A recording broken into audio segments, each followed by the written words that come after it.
제대로 집중해서 제가 본 적은 없지만 요즘 TV 프로에 음악 프로 많이 있는 것으로 알고 있습니다. 댄스 뮤직부터 트로트, 옛날 노래, 현대 가요에 이르기까지 다양한 장르의 다양한 프로가 있는 것으로 알고 있는데요. 이 노래라고 하는 것이 사람의 감정이나 생각 또 마음을 표현하고 전달하는 데 있어서 아주 중요하다고 생각을 합니다. 그래서 인류는 오래전부터 지금까지 수많은 노래들을 만들고 또 부르고 듣고 합니다.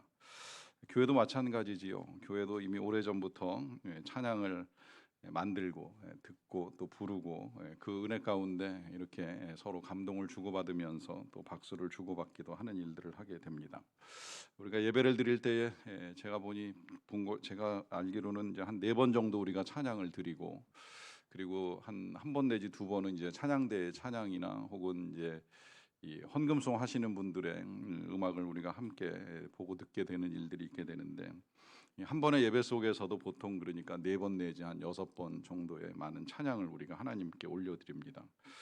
이유는 여러 가지가 있을 것이라고 생각을 하게 되는데요. 그 근거는 이제 성경에서 근거를 합니다. 성경에는 수많은 찬양들이 들어 있습니다. 특별히 시편에는 이 탄원시를 제외하면 나머지는 다 이제 찬양시라고 할 수 있을 만큼 하나님을 찬양하는 많은 노래가 시편에 그대로 담겨 있는 거 볼 수가 있겠고요. 그 가운데서 이제 오늘 우리가 보는 이 모세의 노래라고 일컬어지는 이 15장의 말씀은 어떻게 보면 이제 성경에서 제일 먼저 쓰여진 노래가 아닌가 하는 생각을 하게 해주는 찬양입니다. 이 가운데에서 이제 오늘 우리는 우리가 왜 노래하는가, 특별히 또 우리가 더욱 하나님을 왜 찬양해야 하는가라고 하는 이제 답을 찾을 수 있게 되는데요. 오늘 모세는 6절에서 제일 먼저 하나님의 권능을 찬양합니다.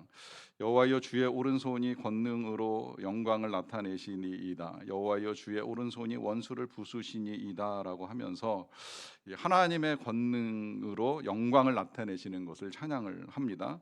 이때 이 하나님의 권능을 표현하기 위해서 이제 주의 오른손이 권능을 나타내신다는 말씀을 2번 하고 있고요. 또 8절로 가서 보면 주의 콧김에 물이 쌓인다라고 하면서 이 하나님의 권능이 손에서도 나오고 또 콧김에서도 나온다 하는 식으로 지금 표현을 하고 있는데, 상징적인 표현이지요. 하나님의 권능이 특정한 손이나 코에만 있으신 건 아니겠지만 이제 그런 식으로 하나님은 이 하실 수 있는 것들을 동원하셔서 권능을 행하신다라고 하는데, 중요한 건 이제 그 권능으로 나타나게 되는 이제 결과라고 할 수가 있겠습니다. 그 결과가 제일 먼저 이제 1절에서 이렇게 나왔어요. 이때 모세와 이스라엘 자손이 이 노래로 여호와께 노래하니 일렀으되 내가 여호와를 찬송하리니 그는 높고 영화로우심이요 말과 그 탄자를 바다에 던지셨음이로다라고 하면서 우리 하나님께서 이 이스라엘 백성들이 홍해를 건너가게 하시는 사건 속에 말과 그 탄자는 애굽의 군병 병거인 거 알고 계시죠? 그 모든 것들을 다 이 바다에 던지셨다라고 하는 것으로 찬양을 하고 있고요. 이것을 4절과 5절에서도 또 반복을 합니다. 그가 바로의 병거와 그의 군대를 바다에 던지시니 최고의 지휘관들이 홍해에 잠겼고 깊은 물이 그들을 덮으니 그들이 돌처럼 깊음 속에 가라앉았도다라고 합니다. 여기 보시는 대로 이제 하나님께서 이 바로의 병거와 그의 군대를 바다에 던지셨다고 표현을 합니다. 사실은 하나님이 던지셨는지 안 던지셨는지 그야말로 손길과 던지시는 걸 본 사람은 없어요. 다만 이제 지금 이제 모세의 머릿속에서 이제 이런 그림이 그려지는 거예요. 이 애굽 군사들이 이스라엘을 쫓아와서 바다에 따라 들어갔다가 다시 바닷물이 힘을 얻어가지고 잠기게 되는 이 사건은 하나님이 그들을 바다에 던지신 것과 다를 것이 없다. 그래서 이건 하나님이 하신 일이고, 그래서 그들이 그 바다 가운데에 가라앉게 된 건 돌처럼 깊은 바다에 빠진 것이나 다름이 없다 하는 식의 이제 내용을 가지고 지금 하나님을 찬양하고 있습니다. 이렇게 찬양하는 이유는 너무 분명하지요. 지금 이 사건이 일어나기 직전까지 이 이스라엘 백성들 입장에서는 죽을 것만 같았어요. 앞에 가로막은 홍해, 그 건널 수 없는 길 앞에서 뒤쫓아오는 이 애굽 군사들로 인해서 우리가 이 땅에서 다 멸망하는 것이 아니냐, 우리를 죽이기 위해서 여기까지 끌고 나온 것이 아니냐라고 하면서 하나님과 모세를 원망하는 일까지 실제로 있었는데, 그런 상황 속에서 이제 전혀 생각지 못한 방법으로 하나님이 길을 여신 거예요. 이런 일이 정말 일어날 수 있을까 하는 마음이 들 정도의 일을 지금 하나님이 하셔서 그들이 바다를 건너 이 홍해를 지나갔을 뿐만이 아니라 또한 쫓아오던 이 애굽의 모든 군사와 군병들이 다 이 바다에서 몰살당하는 이 모든 광경들을 지켜보면서 이건 정말 하나님의 권능이다. 그 오른손의 권능이다. 하나님이 콧김으로 바닷물을 말리신 것이다라고 하는 자신들의 상상력을 동원해서 지금 하나님의 권능을 찬양합니다. 이제 여기에 지금 우리가 왜 하나님을 찬양해야 하는가라고 하는 첫 번째 이유가 나오는데요. 그것은 하나님의 권능 때문입니다. 그리고 그 권능은 언제나 우리를 구원하시는 것으로 또 우리를 도우시는 것으로 나타납니다. 이때 이 우리를 구원하시고 도우신다라고 하는 건 우리가 우리의 힘으로 할 수 없는 일들을 이루어 가신다는 의미예요. 우리의 연약함과 무력함, 무능함으로 말미암아 우리 스스로는 도저히 할 수 없는 일들 앞에 직면할 때에 그때 이제 하나님이 그 권능으로 우리를 도우셔서 우리에게 구원의 은혜를 베푸시기도 하고 또 우리의 삶의 자리에서는 하나님의 도우심을 힘입어 살아갈 수 있는 일들을 열어 주십니다. 이것으로 말미암아 우리가 하나님을 찬양하는 건 너무나도 당연하고 마땅한 일이라고 할 수가 있겠고요. 그런데 우리가 늘 이제 이런 하나님의 권능을 경험하지는 않아요. 사실은 저는 경험한다고 생각을 하는데 우리가 그 경험하는 걸 인식하고 살기가 어렵다고 여겨져요.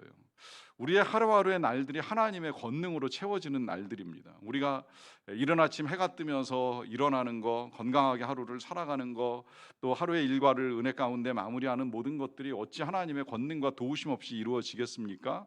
하지만 이제 우리가 그걸 미처 다 인식하지 못하다 보니까 늘 이 권능은 도대체 어떤 자리에서만 나타나는 것인가 하는 이제 의문을 가질 때가 있는데, 혹시라도 그런 의문이 있다면 이제 또 다른 하나님을 찬양할 만한 이유는 오늘 본문에서도 여러 번 나오는데요. 전 그것을 이제 하나님의 존재성이나 혹은 속성이라고 이야기합니다. 그것이 11절에서는 이렇게 표현되어 있어요. 여호와여 신중에 주와 같은 자가 누구니까? 주와 같이 거룩함으로 영광스러우며 찬송할 만한 위엄이 있으며 기이한 일을 행하는 자가 누구니까? 라고 하는 질문을 통해서 우리 하나님의 영광스러움, 또 기이하심, 또 거룩하심, 이런 것들을 지금 찬양을 하고 있습니다. 그러니까 이 11절에서는 하나님 같은 신이 없다라고 하는 표현과 함께 이 하나님의 거룩함, 영광스러움, 기이함을 이제 찬양을 하고 있는데요. 잘 생각해 보면 정말 그렇습니다. 하나님 같은 신이 어디에 있습니까? 여러분, 세상에 사람들이 나름대로 믿는 신들은 많이 있지만 다 사람이 만든 거 아시죠? 아니라면 그냥 사람 그 자체예요. 지금 다른 종교에서 믿고 있는 뭐 공자, 뭐 혹은 석가, 결국은 사람이었던 거죠. 그리고 아니라면 이제 다 사람 손으로 짓고 만들고 이름 붙여서 이것이 신이다라고 명명한 것들 뿐입니다. 그러나 하나님은 아니죠. 하나님은 우리를 만드셨어요. 스스로 계신 자 하나님이 우리를 만드심으로 말미암아 정말 신중에 주와 같은 분이 없다라고 하는 사실을 우리로 알고 깨닫고 믿을 수 있게 하셨습니다.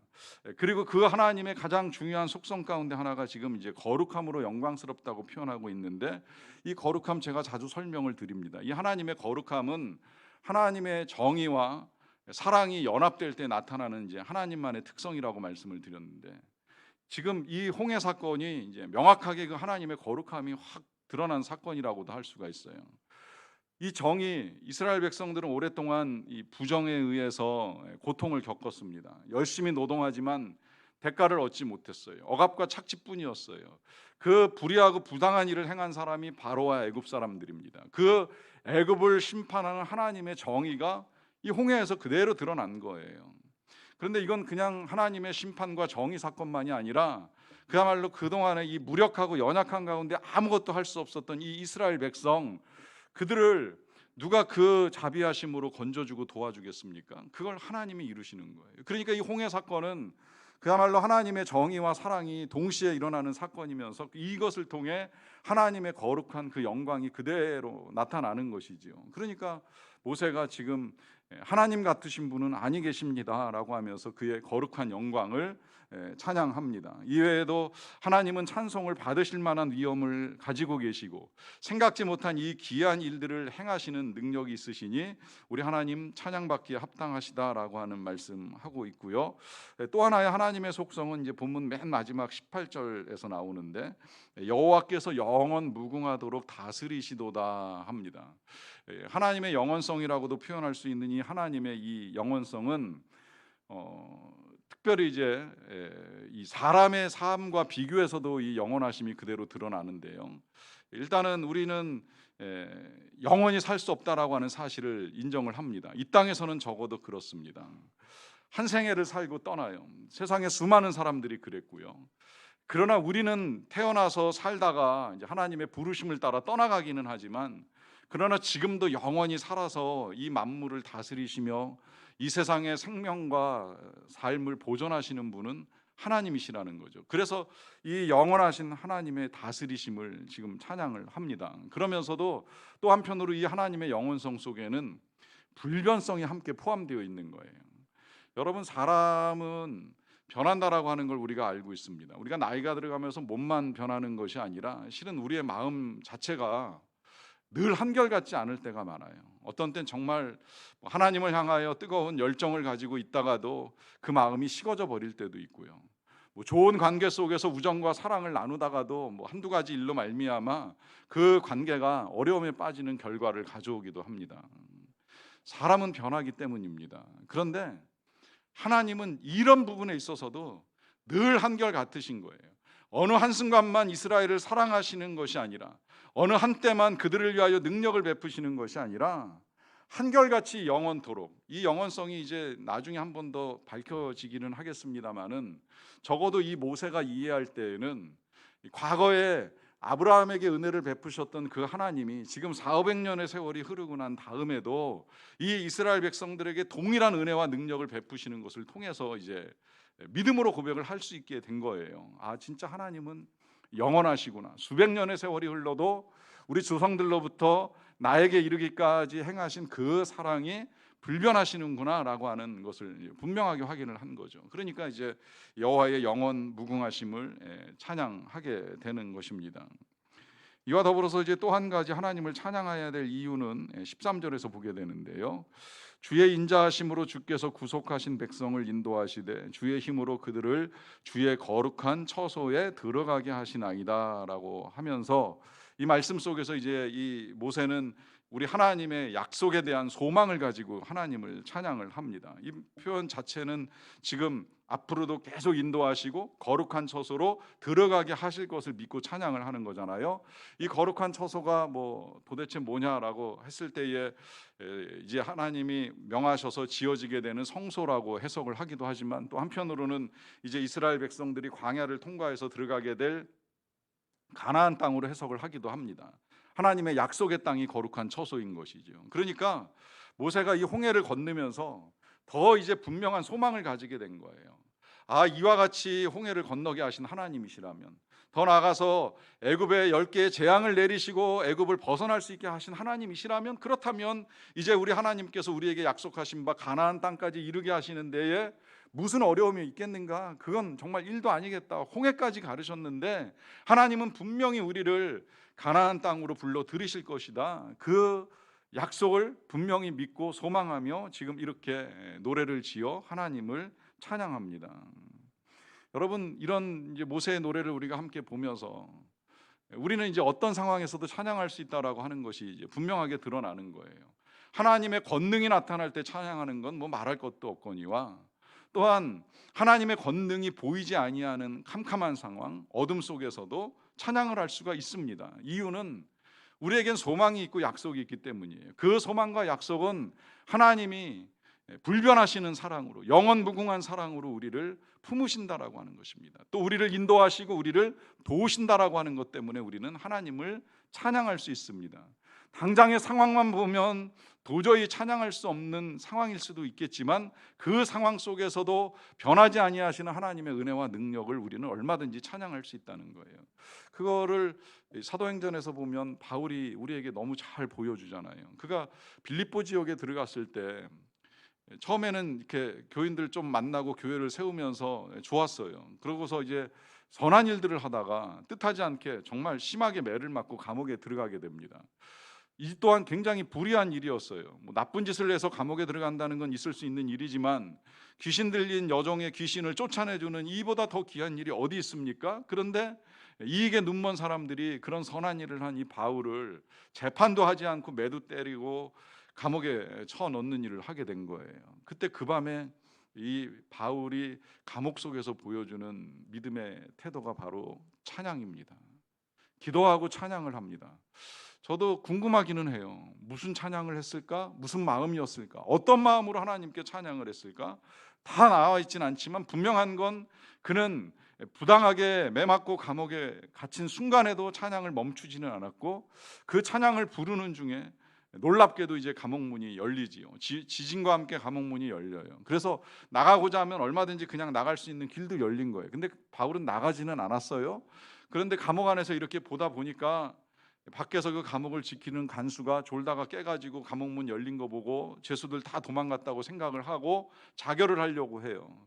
그때 이제 막아서면서 아니다, 괜찮다, 우리 다 여기 있다라고 하는 사실을 알려주고, 그러고 나서 이제 그 간수에게 복음을 전합니다. 그래서 그 간수가 복음을 받아들이고 그 가족 전체가 다 구원받는 역사가 나타나잖아요. 참으로 여기도 놀라운 하나님의 역사가 일어나는 거예요. 기도하는 자리에서, 찬양하는 자리에서 생각지 못한 복음이 전해지면서 이 빌립보 교회가 훨씬 더 견고해집니다. 그래서 나중에 이 빌립보 교회가 사도 바울이 어려움을 당할 때 굉장히 많은 이 힘과 기도를 보태주는 능력 있는 교회 역할을 감당하는 걸 보게 되는데요.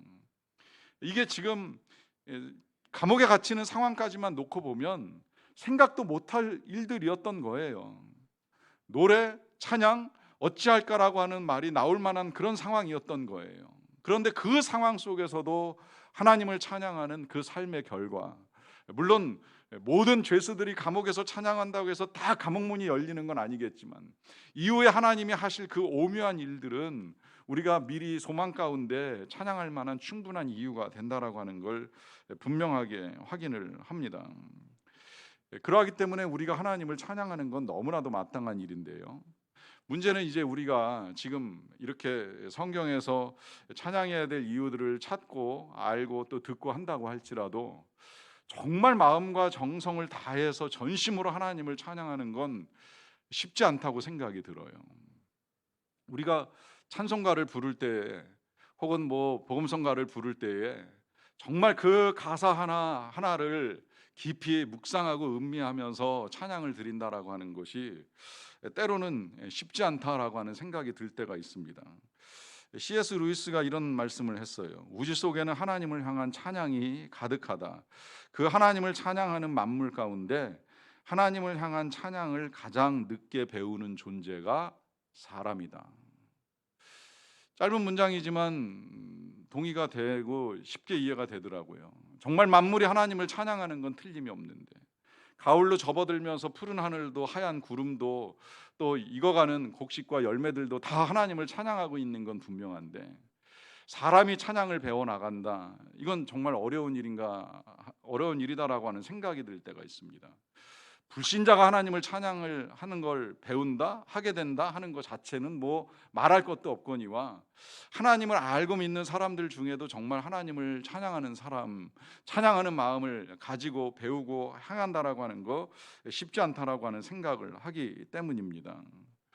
왜 그럴까요? 여러분, 지금 이 하나님, 찬양받기에 합당하신 분, 기이한 일들을 행하시기 때문에 우리의 찬양을 날마다 받으셔도 부족함이 없으신 하나님이심에도 불구하고 그 하나님께 찬양하는 것을 배우거나 하는 일이 어려운 이유가 어디 있을까요? 그 이유는 우리가 지금 이렇게 이제 읽고 듣고 아는 하나님과 또 실제로 우리가 정말 모세와도 같이 이 경험에서 만나는 하나님과의 차이가 있기 때문입니다. 오늘 이 모세가 노래를 시작하면서 고백하는 내용 가운데요, 2절을 보시면 여호와는 나의 힘이요 노래시며 나의 구원이시로다. 그는 나의 하나님이시니 내가 그를 찬송할 것이요 내 아버지의 하나님이시니 내가 그를 높이리로다라고 합니다.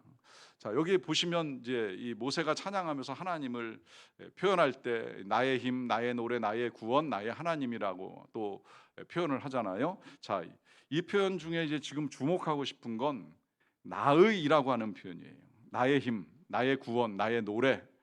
그리고 끝에 가서 보시면 내가 그를 찬송한다고도 하고 내가 그를 높인다라고 하면서 이 찬양의 주체도 1인칭 단수고 또 찬양받기 합당하신 하나님에 대한 표현도 일단 1인칭 단수 소유격으로 지금 표현을 하고 있습니다. 자, 이 모세가 하나님을 일컬을 때에 지금 이 나의라고 하는 단어를 사용하는 걸 주목하자고 말씀드리는 이유가 있어요. 어떻게 보면 공적인 자리잖아요. 여러 사람, 여기 지금 시작은 그렇게 시작이 됐어요. 모세와 이스라엘 자손이 노래로 찬양을 한다고 했을 때 다 같이 부르는 찬양처럼 보이는데, 모세는 우리의 하나님, 우리의 구원, 우리의 힘이라고 표현을 하지 않고 나의 힘, 나의 구원, 나의 하나님이라고 표현을 합니다. 왜 그럴까요? 여기에 이제 모세 안에도 놀라운 변화가 일어나고 있는 거예요. 그 변화는 지금까지 그냥 전에 듣던 하나님, 말로만 듣던 하나님, 그가 알고 있던 하나님이 아니라 그가 직접 스스로 경험한 하나님이라는 사실을 고백하고 있는 겁니다. 아까 그 2절에 보시게 되면 모세가 이런 표현도 함께 사용하고 있어요. 내 아버지의 하나님이시니라고 하는 표현인데요. 자, 이 내 아버지라고 하는 표현에 있어서 여러분, 참고로 이 히브리어는 아버지 그러면 바로 이 직계 일촌 아버지만을 의미하는 것이 아니라 때로는 모든 조상을 다 묶어서도 아버지라는 단어를 씁니다. 이 아들이라는 단어도 히브리어는 이 내 아들만 아들이 아니라 내 아들 이후로 태어나는 모든 후손들을 다 아들이라고 묶어서 사용을 할 때가 있어요. 그러니까 지금 이 모세가 고백하는 내 아버지 하나님은 단순히 그냥 그를 낳아주신 아버지의 하나님만이 아니라 조상들의 하나님이시라는 고백을 하고 있는 거예요. 그러면 이 모세가 기억하고 있는 그들의 조상은 누구예요? 당연히 아브라함이고 이삭이고 야곱이지요.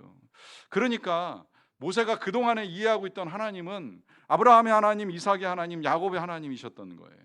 그런데 그가 지금 이 애굽을 떠나면서 홍해를 지나면서 이제 분명하게 알게 된 거예요. 그 옛날 말로만 듣던 하나님, 400년 전에 나의 조상들이 만나면서 우리에게 이런 하나님이 오셨었다라고 말씀했던 그 하나님이 지금 이 자리에서 나로 하여금 이 백성들을 이끌고 홍해를 건너가게 하신 나의 하나님이시요 나의 구원이시요 나의 힘이시니 내가 하나님을 찬양하겠다라고 하면서 표현을 바꾸는 거예요. 말로만 듣던 하나님에서 이제 자신이 경험한 하나님에 대한 분명한 믿음을 가지고 하나님의 이름을 부르고 있습니다. 그래서 찬송이 가능한 거예요. 마음을 다해 찬송을 할 수가 있는 거예요. 그러면 우리는 우리에게 질문을 할 수밖에 없지요. 여러분, 누구의 하나님을 믿고 계십니까? 여러분들이 믿으시는 하나님은 누구이십니까? 모세처럼 아브라함, 이삭까지는 거슬러 가지 않는다 할지라도 혹시 모세 하나님을 믿고 계시는 건 아니신지요? 혹시 여러분들의 부모님이 믿으셨던 하나님을 믿고 계시는 건 아니신지요? 말로만 듣던 하나님이 정말 여러분들 입술로 고백하는 나의 하나님, 나의 구원, 나의 힘이신지요? 여러분, 우리는 나의 하나님을 찾고 나의 하나님을 만나고 나의 하나님께 내 노래로 찬양을 올려 드릴 수 있어야만 해요.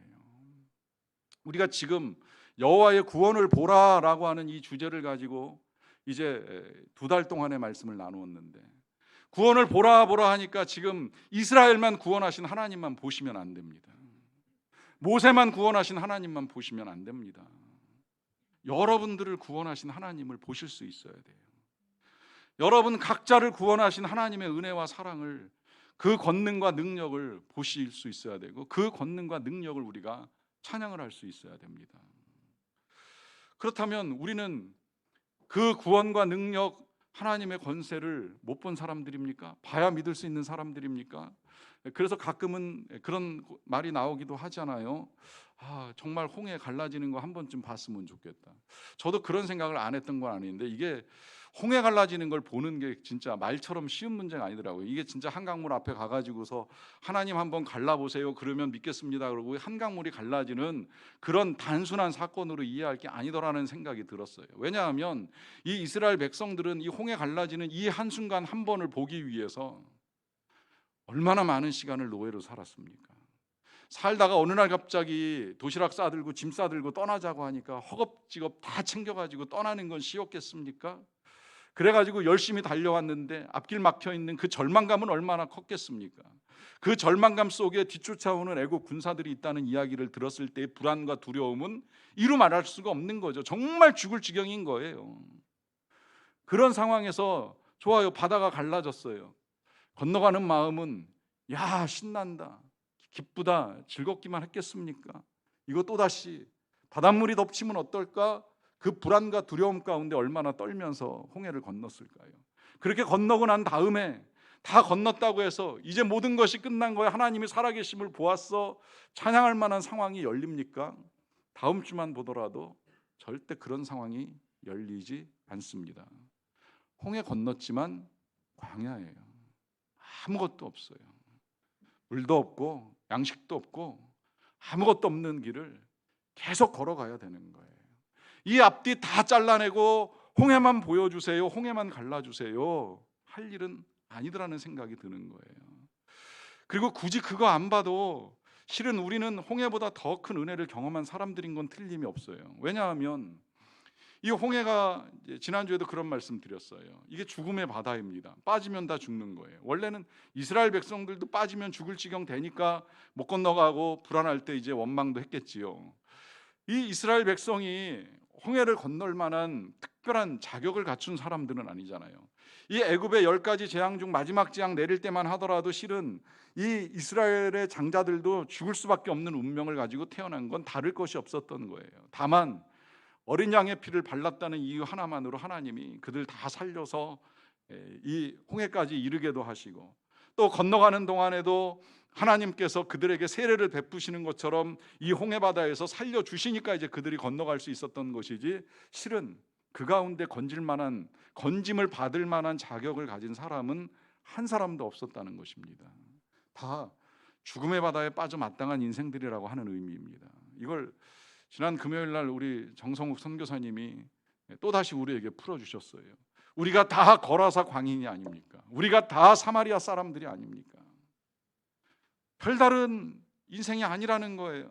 다 똑같다는 거예요. 다 죽을 운명을 가지고 태어난 인생이에요. 죄 가운데 죽을 수밖에 없는 인생들이었던 거예요. 그런데 그 죄의 바다, 죽음의 바다에서 건져주시는 은혜가 우리 예수님으로부터 우리에게 임한 것이지요. 그래서 굳이 도망가는 수고, 바다에서의 불안함, 혹은 광야를 지나는 고통을 겪지 아니하여도 이제 우리는 얼마든지 선하신 하나님을 믿고 그 인도하심을 따라갈 수 있는 하나님의 백성이 된 것입니다. 그러니 우리가 하나님을 찬양하는 건 너무나도 당연한 일입니다.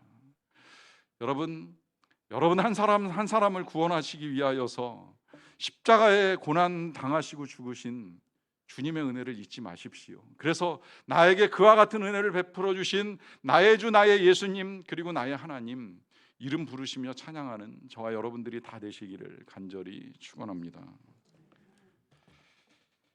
이 시간에 여러분들 각자의 하나님께 잠시 기도하는 시간을 가집시다.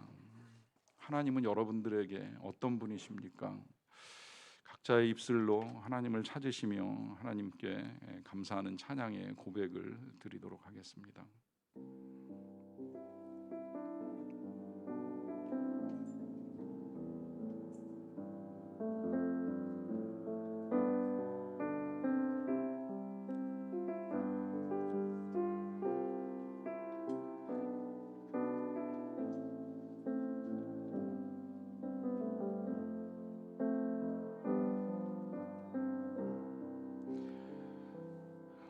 우리의 찬양을 받기 합당하신 하나님을 찬양합니다. 나의 구원자, 나의 힘이시요, 나의 노래시요, 나의 검이 되시는 하나님을 찬양합니다.